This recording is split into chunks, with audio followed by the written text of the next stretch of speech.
Selamat datang di dunia psikologi gelap, sebuah bidang yang mungkin kurang dikenal namun penting dalam pemahaman kita tentang perilaku manusia. Psikologi gelap membuka tirai pada aspek-aspek perilaku manusia yang lebih merusak dan destruktif, yang mungkin sulit dipahami, namun sangat penting untuk diakui dan ditangani. Kita akan menjelajahi bagaimana perilaku ini muncul, mengapa mereka merugikan, dan bagaimana kita dapat melindungi diri kita dan orang lain dari kerugian yang mungkin disebabkan oleh perilaku ini. Istilah dark psychology bukanlah istilah resmi dalam bidang psikologi, namun sering digunakan secara populer untuk merujuk pada penelitian dan teori yang berkaitan dengan aspek negatif dan manipulatif dari psikologi manusia. Ini mencakup berbagai macam konsep, termasuk manipulasi, decepsi, dan pengaruh sosial negatif. Dark psychology juga sering diterapkan dalam konteks penelitian kejahatan, pelecehan, dan perilaku merusak lainnya. Berikut ini adalah beberapa pokok pikiran atau konsep yang sering diasosiasikan dengan dark psychology. Namun, yuk kita subscribe terlebih dahulu, agar sahabat selalu mendapatkan informasi terbaru dari channel kami. 1. Manipulasi. Dark psychology sering melibatkan studi tentang bagaimana individu atau kelompok bisa memanipulasi orang lain untuk keuntungan mereka sendiri. Ini bisa mencakup teknik seperti gaslighting, di mana seseorang mencoba membuat orang lain meragukan kenyataan mereka sendiri. 2. Pengaruh sosial negatif. Dark psychology juga mempelajari bagaimana orang bisa menggunakan pengaruh sosial untuk merusak atau mengendalikan orang lain. Ini bisa mencakup taktik seperti penindasan, pelecehan, dan tekanan peer. 3. Psikopati dan sosiopati.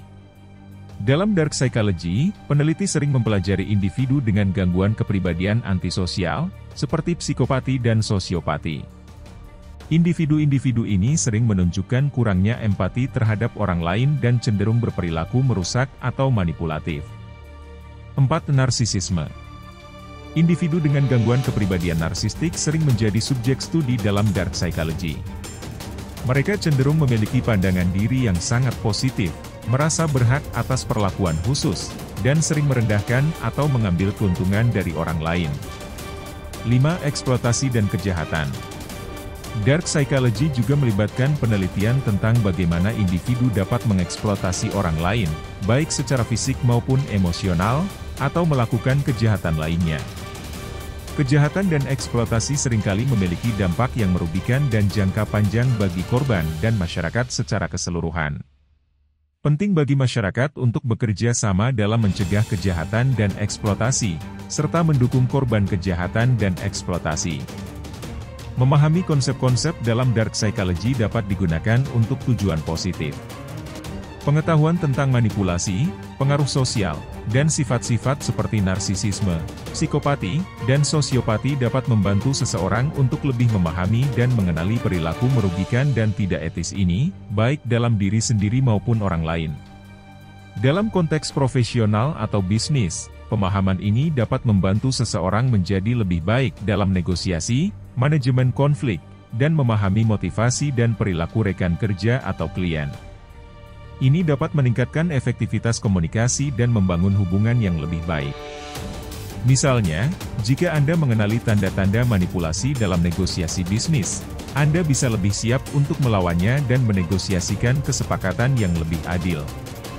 Atau jika Anda merasa ada teman atau kolega yang mungkin memiliki perilaku narsistik atau psikopatik, pemahaman ini dapat membantu Anda dalam mengatur batasan dan melindungi diri Anda.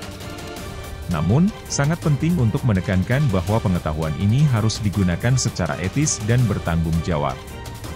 Menggunakan teknik dark psychology untuk memanipulasi atau merugikan orang lain tidak etis dan dapat merusak hubungan, merusak reputasi, dan dalam beberapa kasus, bisa menjadi ilegal.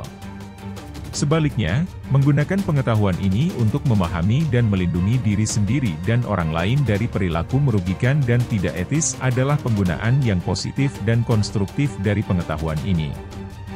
Demikian penjelasan singkat tentang dark psychology. Di episode selanjutnya kita akan membahas secara lebih detail tentang apa saja bentuk dan contoh kasus dari masing-masing ide atau gagasan pokok tentang dark psychology. Terima kasih dan sampai jumpa di episode berikutnya.